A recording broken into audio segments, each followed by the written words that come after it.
Hey guys, I'm Samcrac, and I just got back from the Ford dealership where I spent a couple $1,000s on 4 or 5 different major parts for our Ford Focus RS here. It's when you start spending the money on a rebuild project that you realize it's kind of a gamble. But like with any good calculated risk, the reward can be very good. It's almost like a game of poker. You got to know when to hold them and know when to fold them, which reminds me of this new great game I've been playing. It's called PokerStars. PokerStars offers a real deal poker experience. Whether you like Texas Hold'em or Omaha style, you can play in tournaments against other live players. Here's a clip of me taking my opponent's chips with a really solid hand.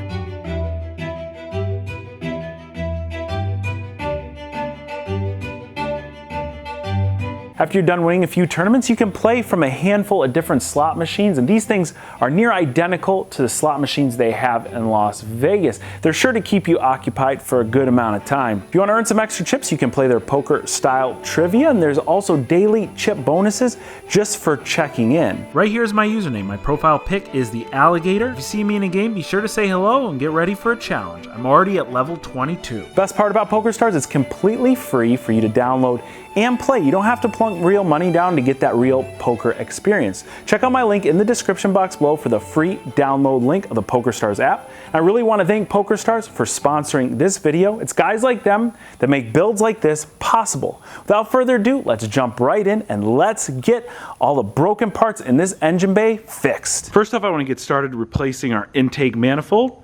As I showed you guys before, this thing suffered some pretty major damage from our accident. Everything pushed up against it, and it's only made out of plastic. That should pop out with a handful of screws. Come out and bolt the new one right in. Pretty simple replacement. And we're going to come down here to where our smashed oil filter is. We're going to replace the oil filter as well as right here, the oil cooler. Again, pretty simple replacement. This should just unbolt. We'll hook the lines back up to it. If you guys remember, this thing is severed right here at one of the outlet ports, so this needs to be completely replaced.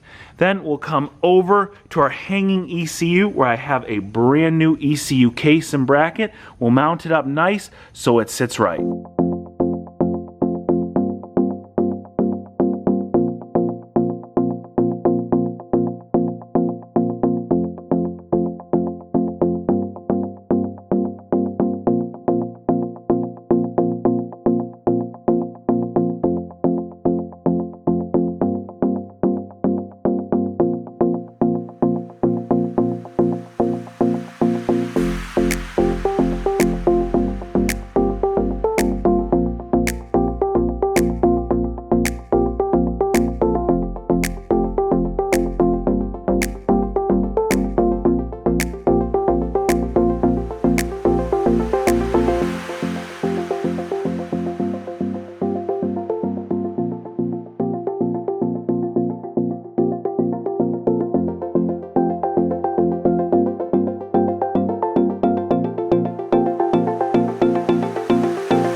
intake manifold went in perfect, really nice fitment. We come down here, and this whole entire apparatus scared me a little bit. Here, I'm gonna put this picture up right now. Basically what you're looking at is oil with coolant and some metal shavings in there. Yeah, I was really freaked out. So right here, there's a coolant line coming in and a coolant line going out, or vice versa. I'm not sure which one is which.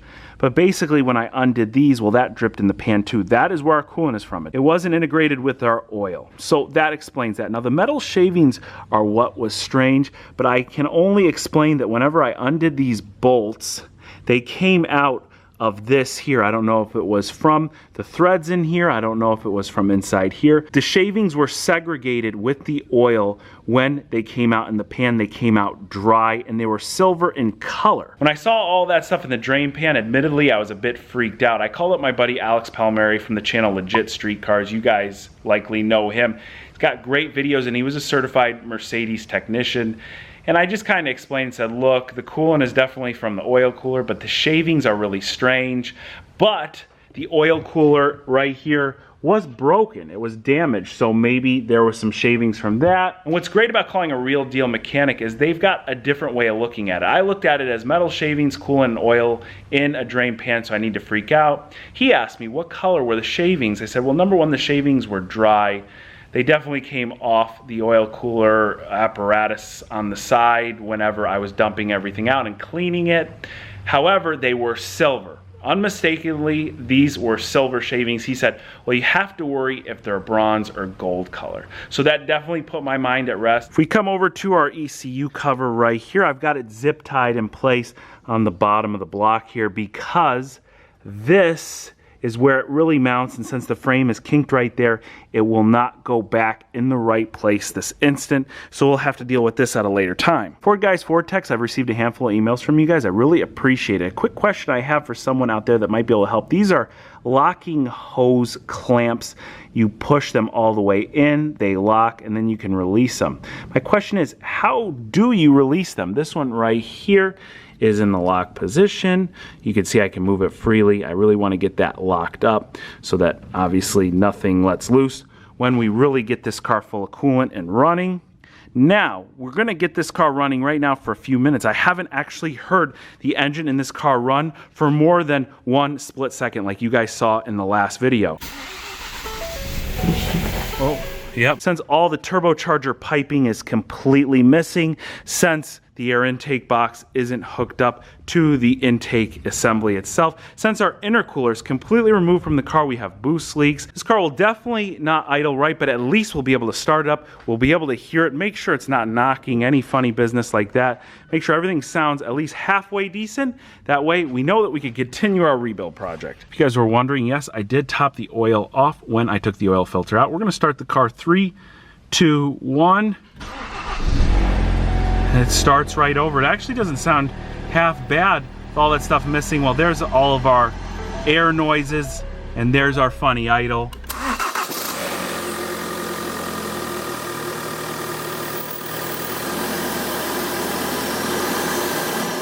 Another thing I did was call up the local Ford dealers and I asked them, hey, don't you want to do the head gasket recall with the engine in this shape? I mean, it's completely exposed. There's nothing in the way. If you think about it, a Ford tech would have to remove all the front body panels. They'd have to remove this front support. They'd have to remove the radiator, the condenser, all the fans, all the major disassemblies out of the way. The engine is completely exposed as it sits right now. I would think that they'd want to do the repair like that. My goal was number 1, to get the frame repaired. Number 2, have it towed directly to the Ford dealership for that. The problem is, for the head gasket recall, Ford needs to pressure test the car first. Well, to pressure test the car, you have to have the whole entire cooling system intact.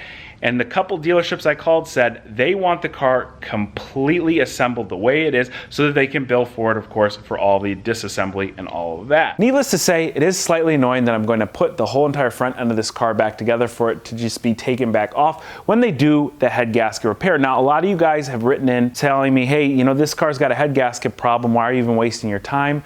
There is a campaign from Ford replacing the head gasket and in some cases the heads as well, and it will be taken care of under this campaign, even with the car having a salvage or rebuild title. All salvage and rebuild titles have been written into this campaign, which is a really good thing for me because honestly, I had no clue until after I bought the car. As far as the front end goes, I've got everything where I'd like it to be to get this now to a body shop and have them replace the frame. That way we can start the reassembly process of the front end, but there's still interior components we have to repair, and the rear end's got a little bit of body damage on it too, so we got to figure that out. And maybe even break out the paint gun and get some of our body pieces painted in-house, which will save a lot of money. And of course, we'll buy really high quality paint, so the job should turn out really good.